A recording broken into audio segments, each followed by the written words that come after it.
Well, hello everybody. This is Brother Todd with your Victory Minute, and I hope you boys and girls out there are all having a great day. Hadn't got to say that in 2024 yet. I was out of town for a couple of weeks, and then we got back. I was so busy from being out of town a couple of weeks, and it's been so cold.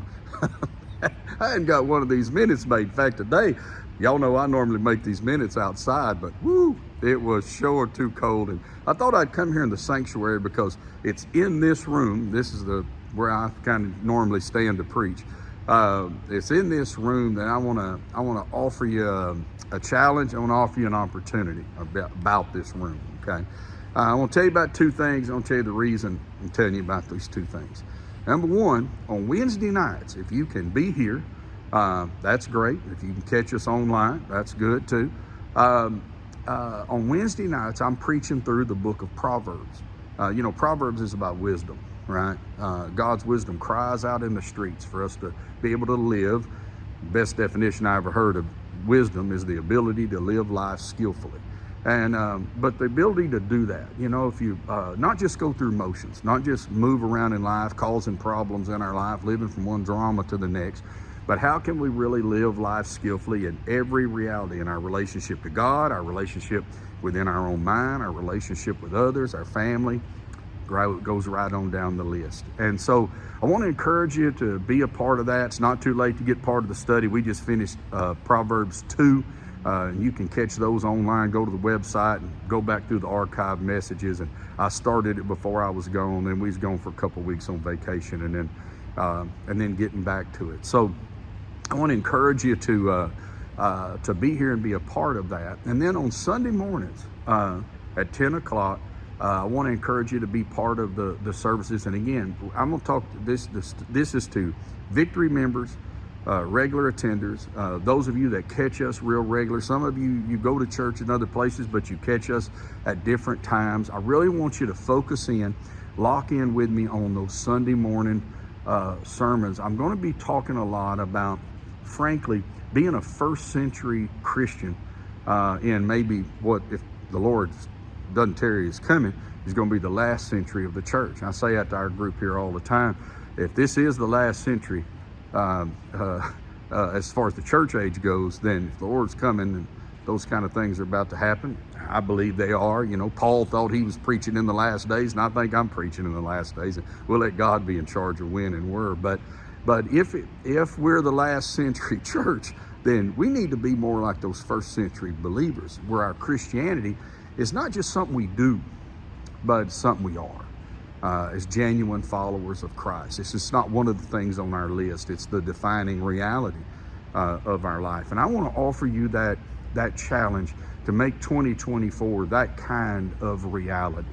The reality is the church in the West has gotten very weak in this post-Christian age.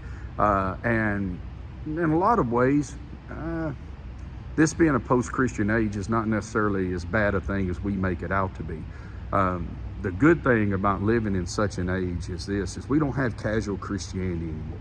We don't have the people that just come to church because it's good for business, or I can't get elected for office or something if I'm not. And it just gets so watered down. But living in this age where things are so adversarial against Christ, actually, that makes genuine faith shine that much greater. The old devil's trick has always been, if he couldn't keep the church out of the culture, he'll put the culture into the church. And that's why right now we're seeing this great attack on trying to keep the real reality and message of Christ out of the culture. It's just because of the age we live in. But because that's the kind of age that the early church was birthed in, and it's where it grew, and it's what fostered it, frankly. And so how do we really go beyond just going to church? How do we go beyond it just being something on our list? I want to challenge you with that. I want to really take a few weeks before Easter, probably from now to about Easter time, and really let's look at it deep. Let's take a good hard look at ourselves, our family, our church, and the reality of being a genuine follower of Christ. And so we're just going to be taking a good look at that, and I want to offer it to you. I want to give you some real food for thought. So for those of you that are Victory members and attenders. Those of you that get to come here on a regular basis, great. Those of you that are shut in and you've got to watch from home and those kind of things, try to be with us live if you can. It's always good. There's something better than that than the recording. Some of you are our e-members and you're all over the world and the place, and I guarantee the things we're going to talk about are going to apply right in the middle of your culture. The great thing about the reality of the church and the way that the Lord organized it is that it works in every situation. It doesn't matter our political environment or our government or those kind of things, whether it's very adversarial or it's not. The reality is when you get it really boiled down to the real things, not all the junk we throw in on it, boys and girls, it works. I want to also offer you a challenge to those of you that maybe you're saved, but your Christianity's gotten sidelined a little bit. Now maybe, I don't want to sound harsh here, but maybe your idea of going to church is it's a bigger thing about when you get out of church than what you get out of church. And so I want to challenge you. Maybe you're a faithful member somewhere, and I'm not trying to get you to be a member here and away from your church, but maybe it's something you want to tag in and just kind of start watching. Sometime during the week, these things are all recorded. Go to the website, pull up the archive on Monday night, Tuesday or something, turn off the football game, and maybe lock in and be part of that whole worship experience. No problem with that. I'm not going to be saying something your pastor don't believe anyway. But to genuinely take our following of Christ as seriously as we can, to the point that we're allowing the Spirit of God to truly transform our minds. A weak church is not going to make it in this world. A weak Christian is not going to make it in the world. We have not make a real impact. I mean, you can exist through life, but I'm talking about really living that abundant life and having something that's powerful and focused. And we just had somebody come walking in the sanctuary. They don't know I'm in here.